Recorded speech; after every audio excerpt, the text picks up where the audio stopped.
ধোঁয়া দেখতে পাচ্ছিলাম। সকালবেলা যখন উঠে স্নান করতে যাই ভোরে, তখন দেখলাম যে পাহাড়ে ধোঁয়া বেরোচ্ছে।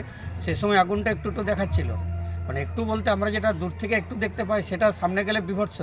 না, ওই গত বছর তো আগুন একদিনও আমরা দেখিনি, কিন্তু এবার আবার নতুন করে আগুন দেখা দিচ্ছে। কেউ তো নিশ্চয়ই মাচিস টাচিস বিড়ি খেয়ে ফেলে দেয়, বা কোনো কারণে হয়তো আগুন লেগেছে। কিন্তু এটা নিয়ে আমরা খুব আতঙ্কে থাকি। আমরা তো এখানকার ব্যবসায়ী, ঝর্ণাতলায় পর্যটন কেন্দ্র, চারিদিকে পলাশের সমারোহ, সমস্ত পর্যটকরা আসছে, দেখে তারাও একটু আতঙ্কিত হচ্ছে আমাদের সঙ্গে, যে কীভাবে আগুনটা লাগতে পারে। এত গাছ নষ্ট হয়ে যায়, আর বন্যপ্রাণী যেসব পাখিগুলো উড়তে পারে না, বাসার মধ্যে যে বাচ্চাগুলো থাকে উড়তে পারে না, তারা তো আগুনের মধ্যে ছটফট করে মরতে থাকে। ওই দৃশ্যটা আপনারা দেখতে পারবেন না। ছোট বলতে সেগুলো আপনার এক একটা পাখি 3 কিলো 4 কিলো যেটা বাচ্চা, সেটাই এত বড়, সেগুলো উঠতে পারে না। আগুনের মধ্যে ছটফট করতে করতে আমরা মরতে দেখি, কিন্তু কি করব, কোনো আমাদের উপায় থাকে না।